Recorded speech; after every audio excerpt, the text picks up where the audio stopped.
Dear friends, this Sunday is Social Justice Sunday, and Australian Catholic bishops will be releasing a statement, so I've decided to release one for the Diocese of Wilcannia-Forbes.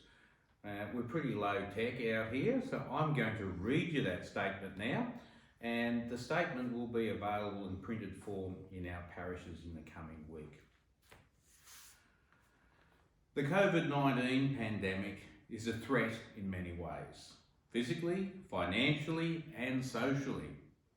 It also puts great pressure on the mental health of many people. Sometimes this can be seen or unseen. The loss of jobs and income, together with possible unemployment or the insecurity of enough work, places an enormous pressure on people trying to provide for themselves and their families. Isolation and the tyranny of distance has been very difficult for many, and this kind of pressure can, unfortunately, lead to violence within the family. Today is Social Justice Sunday. The Social Justice Statement of the Bishops of Australia to live life to the full, mental health in Australia today, calls on everyone, church-going people, governments, each one of us, to make mental health a priority. Mental health has nothing to do with lack of faith, failure of some kind, or being weak-willed. Jesus himself experienced distress as he stood before the tomb of his friend Lazarus. And, more significantly, in the Garden of Gethsemane, the night before he died. He was even labelled as mad. Many will experience a mental health problem at some point throughout their lives, and even at this time, due to the stresses that this year has delivered, could even be more likely. There are other gaps that may impact on our mental stability. For example, poverty, living conditions, or the lack of employment security. These gaps place on people who are already vulnerable or disadvantaged at greater risk of ill health and falling through the system. Along with COVID-19, in our diocese, the farming community, small business, and even the wider community have had to endure a drought for several years.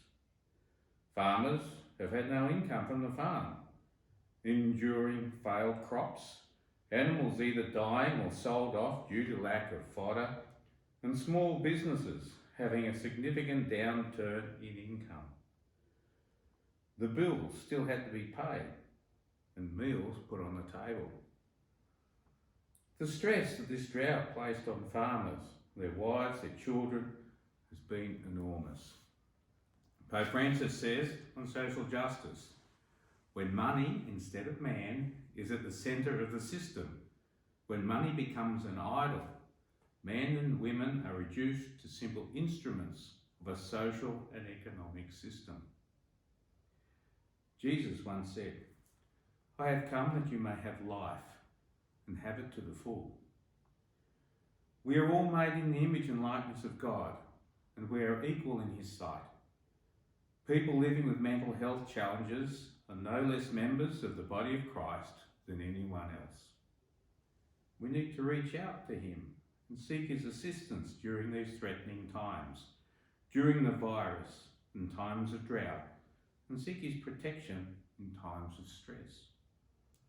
We should also reach out to each other and watch out for the danger signals. Christian social justice does not end with providing the material need. While that is important, being with that person, developing a relationship with them is far more helpful. If you get to know them and they get to know you, it is more than likely that we will turn to one another in times of need or distress. Have the occasional drink with them, listen to them, and have a chat over the garden fence or make that phone call. Get to know your neighbour. May God bless you and Our Lady protect you always.